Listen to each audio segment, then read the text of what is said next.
belajar firman. Kami berdoa ya Bapa di sorga, agar penyertaan-Mu melimpah atas kami, dan juga terutama pada malam ini ketika kami ber-Bible study bersama-sama.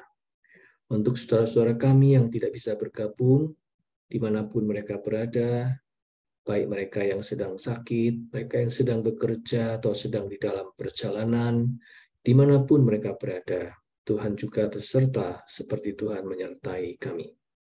Terima kasih Bapa, dalam Kristus kami naikkan doa kami. Amin.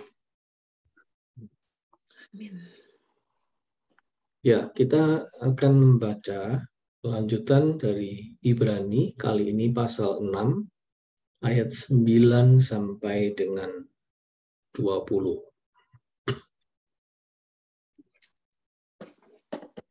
Ibrani pasal 6, ayat 9 sampai dengan 20.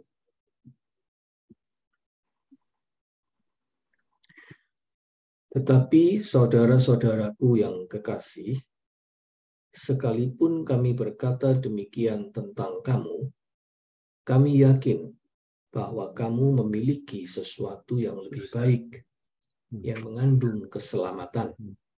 Sebab Allah bukan tidak adil, sehingga Ia lupa akan pekerjaanmu dan kasihmu yang kamu tunjukkan terhadap namanya oleh pelayanan kamu kepada orang-orang kudus yang masih kamu lakukan sampai sekarang. Tetapi kami ingin supaya kamu masing-masing menunjukkan kesungguhan yang sama untuk menjadikan pengharapanmu suatu milik yang pasti sampai pada akhirnya, agar kamu jangan menjadi lamban, tetapi menjadi penurut-penurut mereka yang oleh iman dan kesabaran mendapat bagian dalam apa yang dijanjikan Allah. Sebab ketika Allah memberikan janjinya kepada Abraham, Ia bersumpah demi dirinya sendiri, karena tidak ada orang yang lebih tinggi daripadanya. Katanya, sesungguhnya aku akan memberkati engkau berlimpah-limpah dan akan membuat engkau sangat banyak. Abraham menanti dengan sabar, dan dengan demikian ia memperoleh apa yang dijanjikan kepadanya. Sebab manusia bersumpah demi orang yang lebih tinggi, dan sumpah itu menjadi suatu pengokohan baginya yang mengakhiri segala bantahan. Karena itu, untuk lebih meyakinkan mereka yang berhak menerima janji itu akan kepastian putusannya, Allah telah mengikat dirinya dengan sumpah, supaya oleh dua kenyataan yang tidak berubah-ubah, tentang mana Allah tidak mungkin berdusta, kita yang mencari perlindungan beroleh dorongan yang kuat untuk menjangkau pengharapan yang terletak di depan kita. Pengharapan itu adalah sauh yang kuat dan aman bagi jiwa kita, yang telah dilabuhkan sampai ke belakang tabir, di mana Yesus telah masuk sebagai perintis bagi kita ketika Ia menurut peraturan Melkisedek menjadi imam besar sampai selama-lamanya. Ya, sampai di situ pembacaan kita. Nah, kalau mengingat Kamis lalu, bagian sebelum ini itu menunjukkan bahwa penulis surat Ibrani sedang menyelipkan sebuah pesan keprihatinan. Dia sedang memberikan peringatan atau teguran keras kepada pembacanya tentang kemurtatan Kita sudah membicarakan itu Kamis lalu. Pasal 5 ayat 4-6 itu topik kemurtatan jelas disinggung olehnya. Di situ dia berusaha untuk membongkar akar penyebab dari kemurtatan itu, yaitu tidak bertumbuhnya iman seseorang. Kalau iman itu tidak bertumbuh, itu mudah menjadi sasaran kemurtatan. Ingat pada kata nothros yang dipakai oleh penulis surat Ibrani yang diterjemahkan oleh LAI sebagai lamban. Kamu sudah menjadi lamban di dalam mendengarkan. Nothros itu pengertiannya jauh lebih dalam daripada sekedar lamban, tetapi itu adalah pengertiannya tidak berenergi dan tidak alert, tidak waspada. Tidak ada kemajuan apa-apa. Nah, itu sebuah teguran pastoral, teguran penggembalaan dengan tujuan untuk menutup pintu kemurtatan. Itu yang saya sudah singgung dalam pertemuan Kamis lalu. Jadi teguran keras di surat Ibrani itu bukan untuk menutup pintu pertobatan, tetapi justru untuk menutup pintu kemurtatan. Dia concern di situ. Tetapi rupanya sesudah dia menegur dengan keras itu, penulis surat Ibrani merasakan sendiri kerasnya dari teguran itu. Dan kemudian dia berusaha untuk kembali ke track-nya. Itu sebabnya kemudian dia menulis di ayat 9. Tetapi, hai saudara-saudaraku yang kekasih, sekalipun kami berkata demikian tentang kamu, kami yakin bahwa kamu memiliki sesuatu yang lebih baik, yang mengandung keselamatan. Nah, di sini untuk pertama kalinya, penulis surat Ibrani menyapa penerima suratnya dengan panggilan agape toi. Agape toi. Itu yang diterjemahkan oleh NIV dengan dear friends. Tetapi terjemahan dari Eugene Peterson lebih pas. Dia menerjemahkan beloved. Saudara-saudaraku yang kekasih. Itu terjemahan LAI. Juga lebih tepat. Bukan sekedar dear friends saja, tetapi pengertiannya memang beloved dalam pengertian yang lebih kuat. Hal ini menunjukkan sebenarnya betapa besarnya dia mengasihi penerima suratnya atau umat Kristen yang menerima suratnya itu. Dia mengasihi mereka. Bagi dia mereka itu is beloved. Sehingga justru karena dia mengasihi, dia tidak tahan untuk tidak menyampaikan tegurannya dalam ungkapan keprihatinan yang karena cinta itu. Itulah yang terjadi dengan teguran dari penulis surat Ibrani yang keras tentang kemurtatan. Karena dia memang mengasihi mereka. Nah, saudara-saudara, sebuah teguran yang keras, yang karena cinta, ya, itu sebenarnya tidak hanya mengejutkan, tidak hanya bahkan menyakitkan bagi yang menerima, tetapi sebenarnya teguran yang keras itu juga mengejutkan yang menyampaikannya. Kalau yang ditegur bisa menerima baik, walaupun dia kaget, walaupun dia merasa sakit akan teguran itu, tapi dia pasti menyesal. Dia sadar itu kalau yang ditegur bisa menerima dengan baik.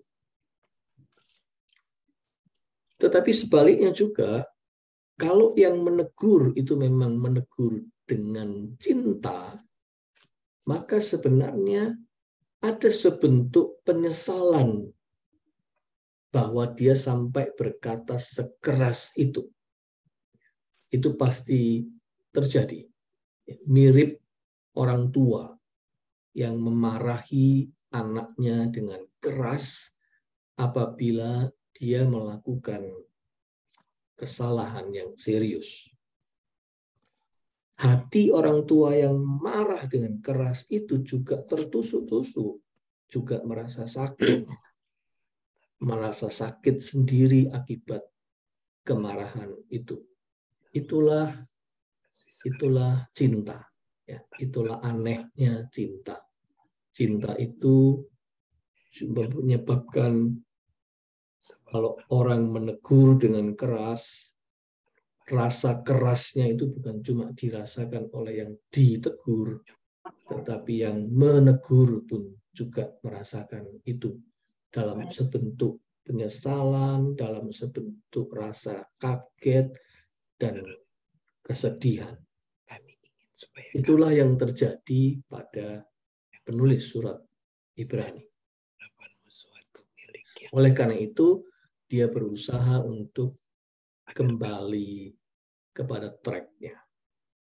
Nah, setelah dia kembali ke track-nya, artinya dia kembali kepada pengajarannya semula, karena tadi dia menyelipkan teguran, sekarang dia berusaha untuk kembali, istilahnya emosinya sudah lebih reda, maka yang terjadi adalah dia berusaha untuk memberi penjelasan mengapa dia menegur dengan keras itu.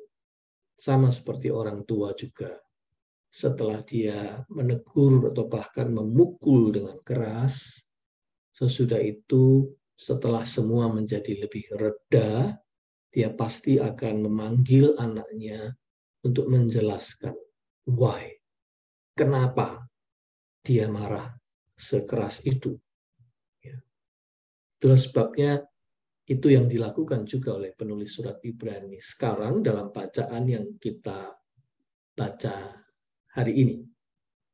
Dalam suasana yang lebih tenang, reason-nya dijelaskan oleh dia.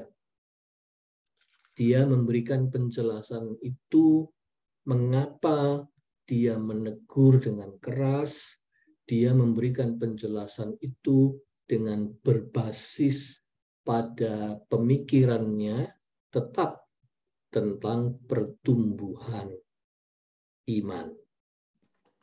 Dia tidak menghendaki umat Kristen itu berhenti bertumbuh, stuck di situ, sebab tidak mengenal berhenti sebetulnya. Karena kalau kita berhenti, bagi penulis surat Ibrani itu berarti mundur. Yang ada cuma kamu maju, bertumbuh, atau kamu mundur, layu, dan kemudian imanmu berada dalam kondisi berbahaya karena bisa diserbu oleh kemurtatan. Itu sebabnya dia mengulang kembali di ayat 12, agar kamu jangan menjadi lamban, tulisnya.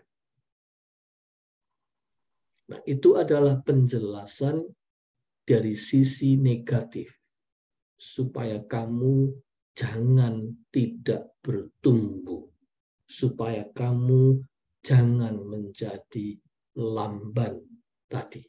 Itu dari sisi negatif, explanation atau reason yang dia jelaskan.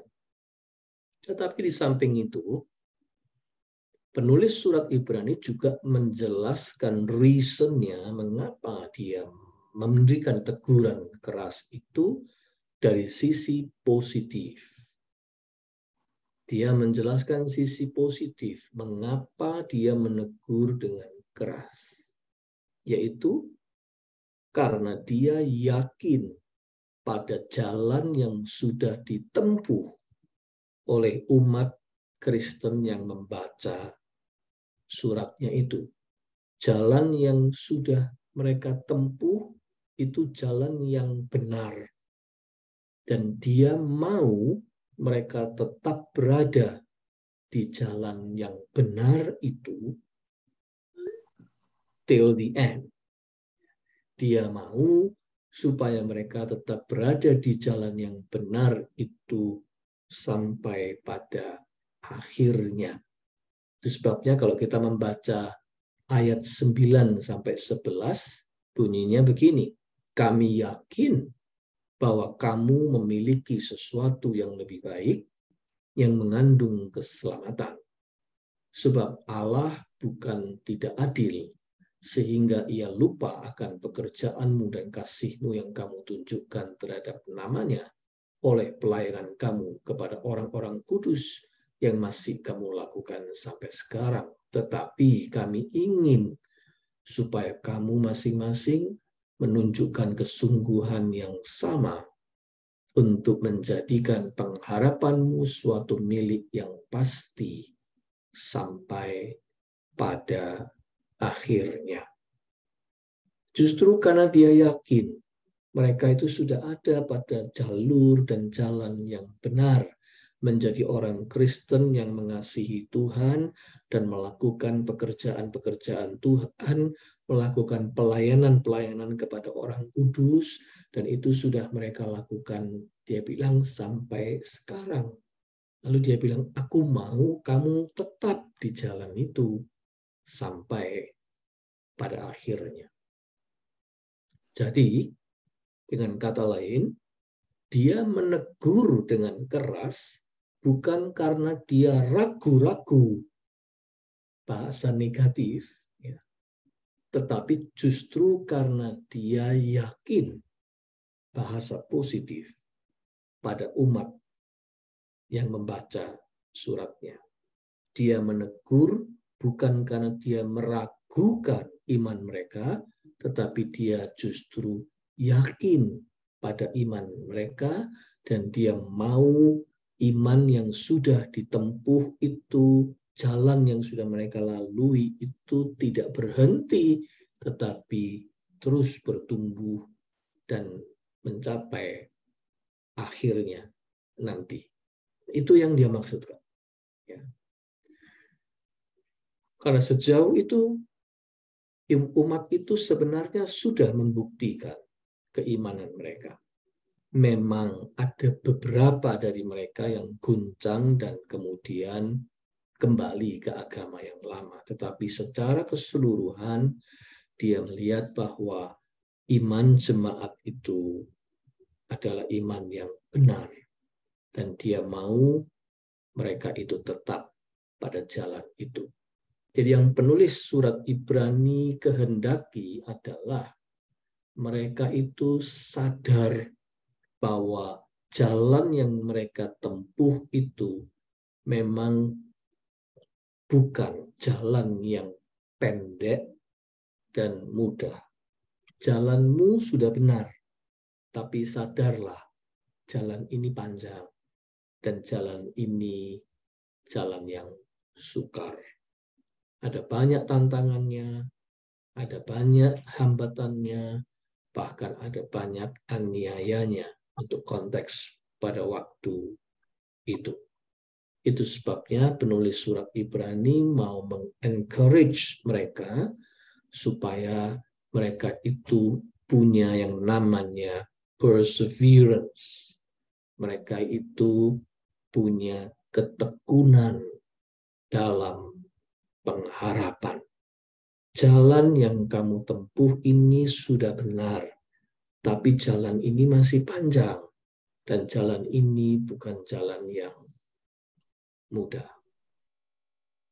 Kalau tidak salah NKB atau KC itu ya, mengenal lagu mengenai itu juga ya. Tak mudah jalannya. Na, na, na, na, na, na, na. Na, na, na, na, na, na, na. Itu tentang jalan yang tidak mudah. Nah, jadi itu poin nasihatnya yang positif sekarang. Dia bergerak untuk menjelaskan poin nasihat yang paling utama di sini, yaitu tentang ketekunan dalam pengharapan. Dan untuk menerangkan topik ini, penulis surat Ibrani menggunakan landasan skriptural atau landasan biblikal dengan menghadirkan teladan iman dari tokoh perjanjian lama yang banyak dikutip oleh dia, yaitu Abraham.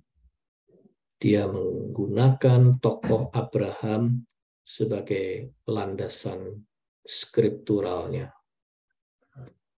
Ngomong-ngomong tentang tokoh Abraham, memang ini tokoh yang sangat inspirasi, memberi inspirasi besar sampai kepada generasi-generasi berikutnya. Di dalam perjanjian baru, Injil Lukas itu yang paling banyak mengutip nama Abraham. Ada 15 kali. Kemudian disusul oleh Injil Yohanes. Ada 11 kali mengutip nama Abraham.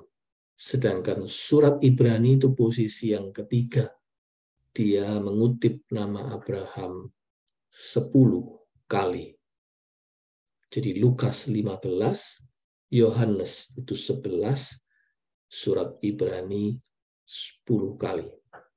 Dia mengajak umat untuk beriman dengan tekun serta berpengharapan seperti Abraham.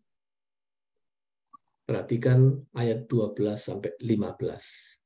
Tetapi menjadi penurut-penurut mereka yang oleh iman dan kesabaran mendapat bagian dalam apa yang dijanjikan Allah.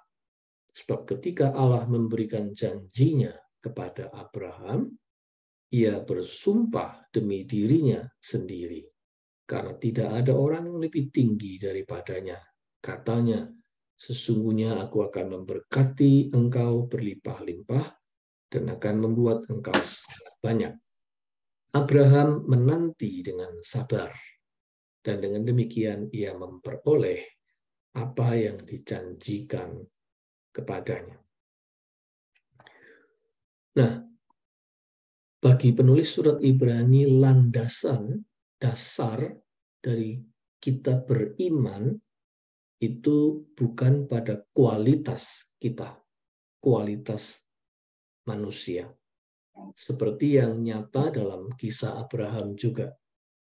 Abraham itu kalau dilihat dari segi kualitasnya Abraham saja, sebetulnya Abraham itu jatuh bangun. Ya, kita tahu sendiri dia tidak selalu menunjukkan posisi dia sangat beriman. Dia banyak mengalami jatuh bangun dan keraguan-raguan juga. Tetapi landasan dari kita beriman bukan itu, bukan pada kualitas manusia, melainkan pada kualitas Allah. His character. Itulah landasan dari kenapa kita beriman. Kita beriman bukan karena siapa kita, tetapi kita beriman karena siapa Tuhan itu. Tuhan itu adalah Allah yang tidak mungkin dapat mengingkari janjinya. Janji yang dibangun di atas sumpahnya pada diri sendiri. Di sini penulis Ibrani menggunakan istilah sumpah. yang dalam bahasa Yunani disebut eis bebaiosin. Dalam ayat 16-17 dia berkata begini, sebab manusia bersumpah demi orang yang lebih tinggi, dan sumpah itu menjadi suatu pengokohan baginya yang mengakhiri segala bantahan. Karena itu, untuk lebih meyakinkan mereka yang berhak menerima janji itu akan kepastian putusannya, Allah telah mengikat dirinya dengan sumpah. Kata eis bebaiosin ini diterjemahkan sumpah dalam bahasa Indonesia atau oath dalam bahasa Inggris. Kata ini memiliki pengertian suatu peneguhan final dan legal yang mengakhiri semua keraguan dan mengakhiri semua perdebatan. Sebab kebenarannya dijamin oleh suatu otoritas yang tertinggi. Jadi pengertian sumpah bebaiosin di sini itu istilah yang umum dipakai dalam dunia hukum pada waktu zaman dulu. Itu sudah tradisional diikuti bahwa ada otoritas tertinggi yang menjamin kalau sudah ada sumpah di bawah otoritas yang tertinggi, maka tidak ada perdebatan lagi. Itu sudah final. Ya, boleh dipercaya karena itu diikat dengan bebaiosin itu. Istilahnya sudah puts an end to all arguments. Puts an end to all arguments. Nah, ilustrasi atau perumpamaan tentang sumpah itu yang dipakai oleh penulis surat Ibrani untuk menjelaskan apa yang dilakukan Allah ketika dia menyampaikan janjinya kepada Abraham, yaitu dia bersumpah demi meyakinkan Abraham, demi meyakinkan manusia. Allah bersumpah. Sebenarnya dia tidak perlu, ya, karena tidak ada yang lebih tinggi daripadanya. Maka kalau Allah bersumpah, kata penulis surat Ibrani, dia bersumpah di hadapan dirinya sendiri. Jadi di sini Allah itu melakukan peran ganda. Satu pihak, dia sebagai pihak yang berjanji. Tetapi di pihak lain, dia juga sebagai pihak yang menjadi pemberi garansi jaminan atas janji itu. Jadi dia berjanji, tapi dia juga memberi garansi pada janji itu. Biasanya itu dilakukan oleh dua pihak yang berbeda. Tapi di sini hanya satu. Allah melakukan peran ganda seperti itu. Nah, dua kebenaran ini menjadi landasan untuk kita percaya pada janji Tuhan menurut penulis surat Ibrani. Kalau kita beriman, itu kita bukan beriman karena kita hebat. Kita bukan beriman karena kita punya kualitas. Tetapi kita beriman karena Allah kita itu berkualitas. Kita beriman pada Allah yang punya kualitas, yang bisa dipercaya, reliable pada janjinya. Oleh karena itu, no matter what, ya, penulis surat Ibrani mengajak umat Kristen untuk percaya kepada Allah yang seperti itu. Sebab itu dia berkata, supaya oleh dua kenyataan yang tidak berubah-ubah, tentang mana Allah tidak mungkin berdusta, kita yang mencari perlindungan beroleh dorongan yang kuat untuk menjangkau pengharapan yang terletak di depan kita. Ayat 18. Yang disebut dua kenyataan adalah tadi itu. Allah itu di satu sisi adalah Allah yang berkarakter dan dia berjanji, dan itu benar. Tapi yang kedua adalah dia memberi garansi lagi pada kebenaran dari janjinya itu. Dan dua kenyataan itu adalah kenyataan yang kokoh, kuat, yang bisa dipercaya. Itu sebabnya penulis surat Ibrani kemudian menerangkan pengharapan itu lebih jauh.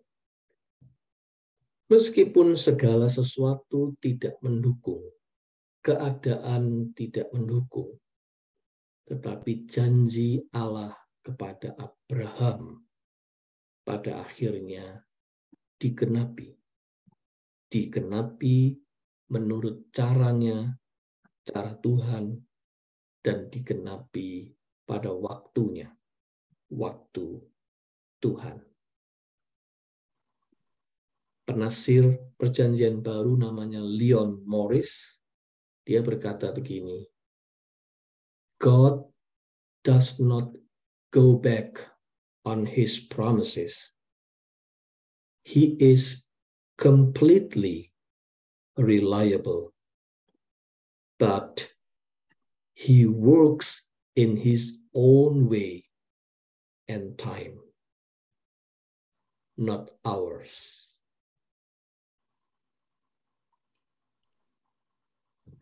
Leon Morris menegaskan itulah karakter Allah yang dipercayai Abraham, tapi juga dipercayai oleh kita semua keturunan Abraham secara spiritual.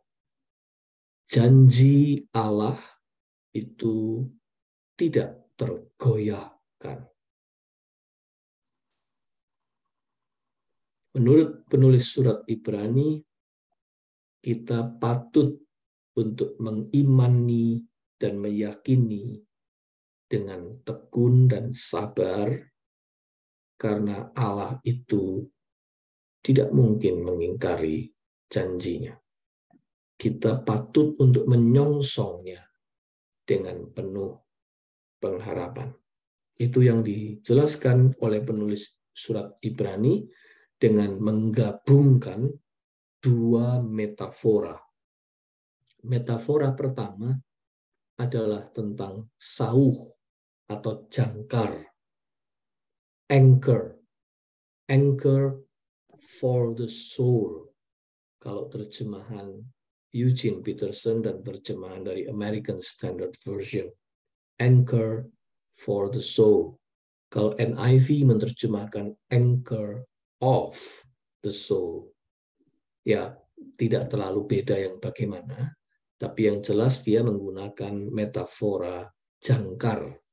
Seperti layaknya jangkar bagi kapal yang menancap di dekat atau ketika dia hendak merapat di pelabuhan, jangkar itu ditancapkan lebih dulu. Demikianlah pengharapan itu seperti itu. Dia menancap kokoh di masa depan. Dia menancap kokoh di pelabuhan masa depan kaum beriman.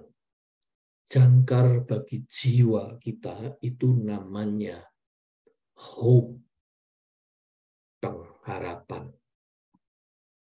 Orang yang punya pengharapan itu seperti orang yang jiwanya punya jangkar di pelabuhan masa depan.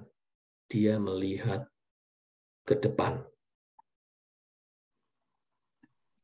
Kedua, penulis surat Ibrani menerangkan pengharapan itu dengan menggabungkan dengan metafora yang kedua, yaitu dengan peran seorang imam besar. Imam besar yang mewakili umat dengan membawa hewan kurban penebusan, yaitu anak domba yang tidak bercela, imam itu akan masuk ke ruang maha suci di dalam bait Allah. Artinya dia akan masuk ke hadirat Tuhan dengan cara dia menyibak atau melewati tirainya, melewati tabir yang menghubungkan ruang maha suci dengan ruang sebelumnya atau ruang suci namanya. Nah, imam besar yang masuk melewati tabir itu, dia mewakili umat untuk berjumpa dengan Tuhan di dalam hadiratnya. Dan itu dilakukan dia hanya setahun sekali. Setahun sekali dia bisa melakukan itu. Masuk ruang maha kudus, menyibak tabirnya, masuk ke hadirat Tuhan, mewakili umat. Tetapi sesudah masuk, dia harus keluar lagi sesudah itu. Dan itu cuma bisa dilakukannya 1 tahun, 1 kali. Sedangkan Yesus, nah ini penjelasan surat Ibrani, penulis surat Ibrani. Yesus menjalankan peran itu. Dia memasuki hadirat Allah itu layaknya seorang imam besar, tetapi sekali masuk, dia tidak perlu keluar lagi. Sebab dia adalah imam besar untuk selama-lamanya, yaitu imam besar menurut peraturan Melkisedek. Perhatikan ayat yang mengatakan di mana Yesus telah masuk sebagai perintis bagi kita ketika ia menurut peraturan Melkisedek menjadi imam besar sampai selama-lamanya. Jadi penulis surat Ibrani mau menjelaskan ada bedanya di sini. Yesus itu dengan imam besar yang lain. Imam besar yang lain itu hanya bisa masuk dan kemudian dia harus keluar lagi. Ya. Imam besar yang satu ini dia masuk 1 kali untuk selama-lamanya dan dia mewakili umat manusia juga untuk selama-lamanya masuk ke hadirat Allah yang kudus. Nah, masuknya Yesus melewati tabir bait suci itu, masuknya Yesus ke dalam hadirat Allah itu adalah seperti ia masuk dan kemudian menancap di situ untuk selama-lamanya. Dia menjadi imam besar yang menghubungkan manusia dengan hadirat Allah selama-lamanya. Manusia kapanpun dari segala zaman melalui Yesus bisa mencapai perjumpaan dengan Allah. Itu yang disebutkan bahwa Yesus itu menjadi imam besar bukan menurut peraturan Harun, bukan menurut peraturan hukum Taurat, tetapi lebih daripada itu. Dia adalah imam besar menurut tokoh misterius di dalam Perjanjian Lama yang namanya Melkisedek, yang jauh sebelum ada Harun. Di zaman Abraham dia sudah ada. Entah dari mana orang itu datang, tetapi itu misteri dalam Perjanjian Lama, dan tokoh ini yang dipakai oleh surat Ibrani untuk menjelaskan bahwa Yesus adalah imam besar menurut peraturan Melkisedek. Masuknya Yesus ke dalam hadirat Allah untuk selama-lamanya itu seperti jangkar yang menancap di hadirat Tuhan untuk seterusnya, sehingga siapapun yang punya jangkar itu, dia akan punya jaminan untuk keselamatan bagi yang memegang janji Allah. Ya, jadi pengharapan itu seperti jangkar, tetapi penulis surat Ibrani juga menjelaskan itulah yang dilakukan Yesus. Dia sendiri menjadi jangkar untuk membuat pengharapan kita itu pada keselamatan yang kekal pasti.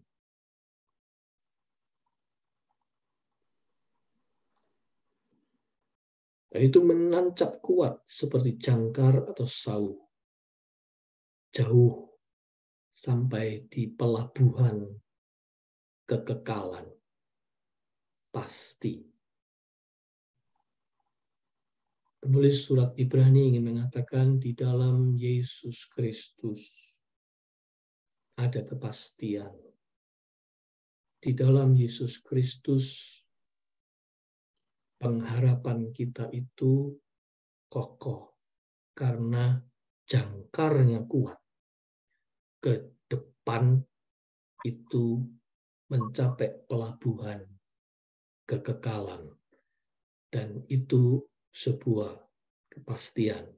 Di dalam iman Kristen yang namanya keselamatan itu pasti. Di dalam iman Kristen yang namanya kebaikan itu pasti. Di dalam iman Kristen yang namanya kemenangan itu pasti. Karena itu dijamin oleh Yesus Kristus sampai di kekekalan. Pengharapan kita tidak berdasarkan ilusi. Pengharapan kita tidak berdasarkan khayal atau perkiraan. Pengharapan kita bukan sebuah estimasi. Pengharapan kita bukan karena emosi sesaat apalagi.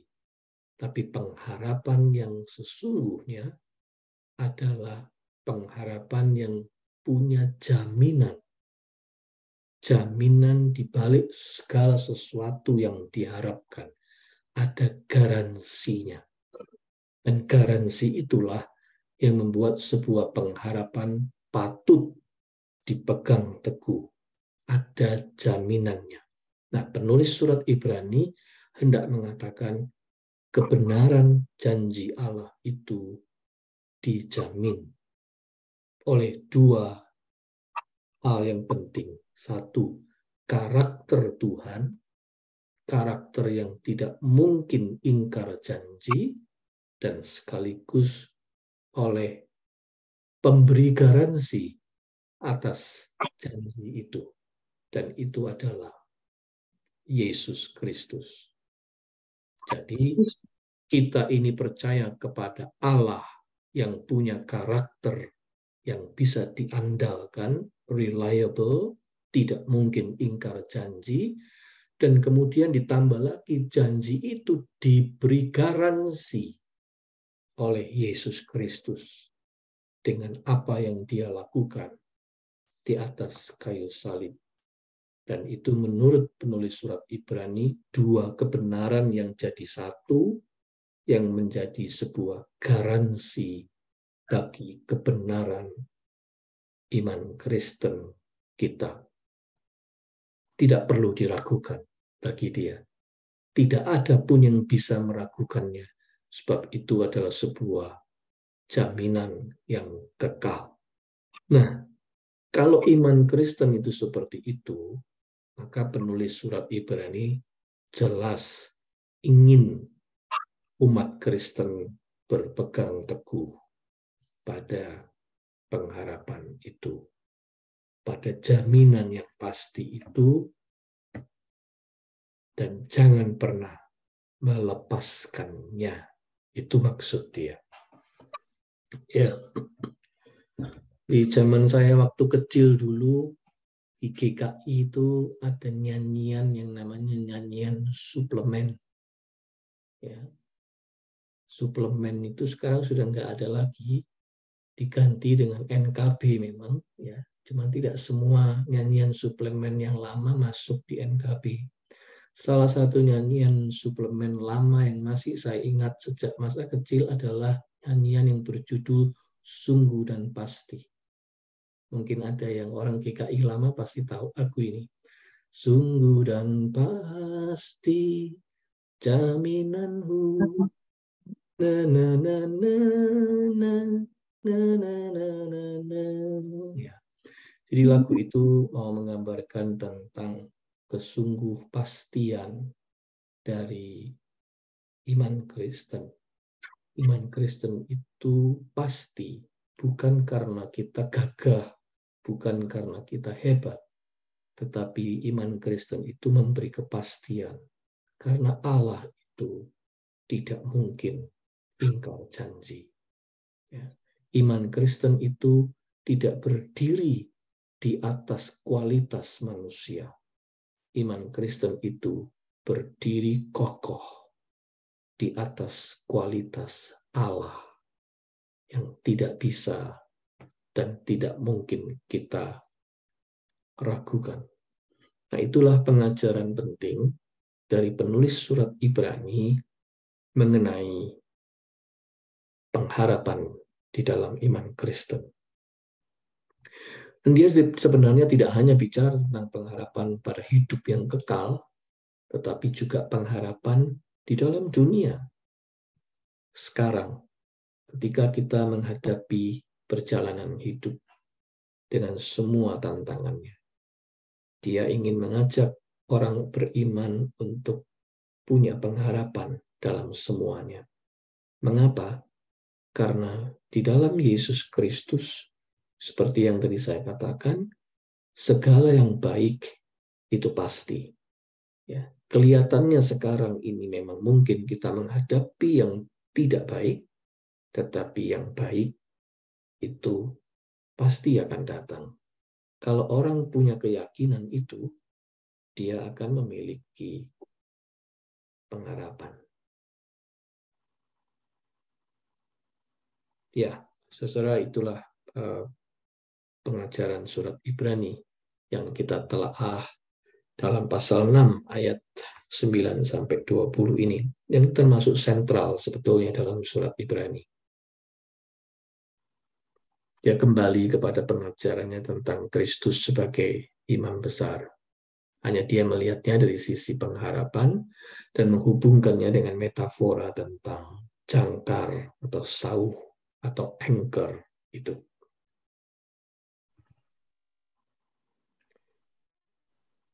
Ya, baik. Saudara, saya kira cukup untuk malam ini. Barangkali ada yang masih yang ingin bertanya atau ingin sharing sebelum kita akhiri pertemuan malam ini.